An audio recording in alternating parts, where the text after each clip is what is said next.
السلام عليكم ورحمة الله وبركاته، معكم مؤمن من قناة طباخ مأمون، واليوم رجعنا لكم بطبخة جديدة. أكلتنا اليوم كتير خفيفة وطيبة، ما بتعذب كتير مثل هذيك الطبخة اللي طبختها الشاورما، فهي كلها يعني سهلة. مثل ما قلت بالعنوان اليوم رح نطبخ خبز تضغطوا على زر الاشتراك ولايك تشوفوا كل يوم طبخة أو شغلة جديدة بسويها عن الأكل، ويلا نبدأ. الشغلة اللي رح نسويها اليوم ما بتحتاج أبدا لتعب، كل المواد اللي نحتاجها ما بتعدوا الخمس قطع. أول شغلة نحتاج موزة قطعة واحدة، حليب أي نوع كان بدك يعني نيدو. فهلا بننتقل لشغله هي بتكون اختياري، فاذا كان بدك الجبنه تكون على كيري فاستعمل هي الجبنه، او اذا كان بدك الجبنه تكون على شكل شرائح استعمل هي، او اذا كان بدك الجبنه تكون على هي الشكل فبتقدر انت كمان تستعملها. فالجبنه اللي انا رح استخدمها هلا هي كيري، ويلا على الطبخه.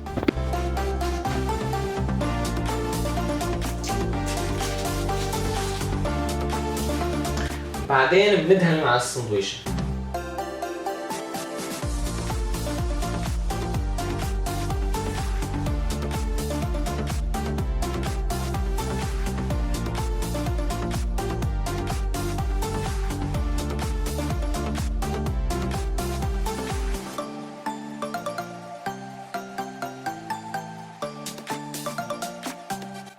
بعدين بنلف السندويشة.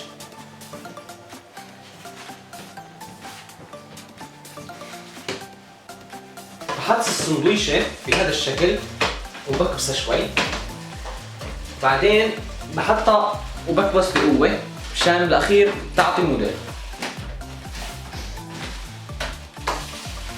فلما بدنا تسخن السندويشه نحن لازم نكون عم نسوي كوكتيل، فمثل ما قلت لكم الكوكتيل ما بحتاج له الا موز وحليب. أول شي رح نحط حليب، بعدين الموز،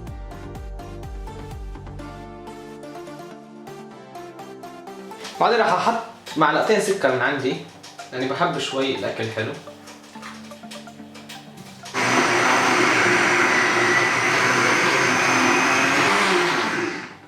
فانتهى وقت المزح وصار وقت التذوق. بالنهاية كان هيك شكل السندويشة، هيك كان شكل الكوكتيل. منظرهم الصراحة بشهي، بس خلينا ما نحكم عن المنظر، نشوف التذوق كيف.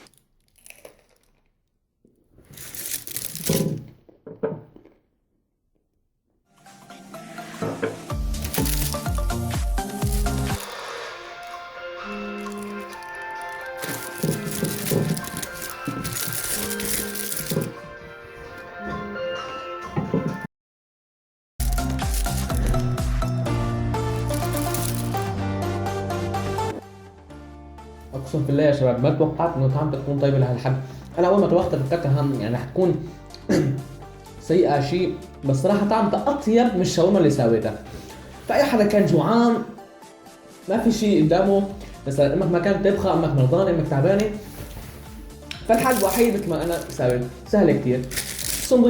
رغيف خبز، جبنه، حليب، موز، يكون عندك خلاط كوكتيل، ويكون عندك سخانه.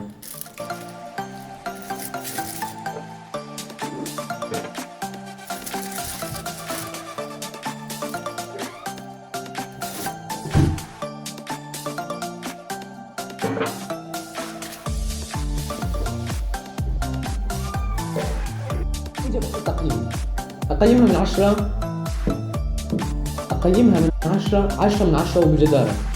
فهيك كان حلقتنا اليوم، استنونا بحلقة بكرة مع طبخة جديدة وعمل جديد. لا تقصروا معنا بالاشتراك مشان أقدم لكم كل شيء أحسن وأفضل. كان معكم مأمون من قناة طباخ مأمون، السلام عليكم.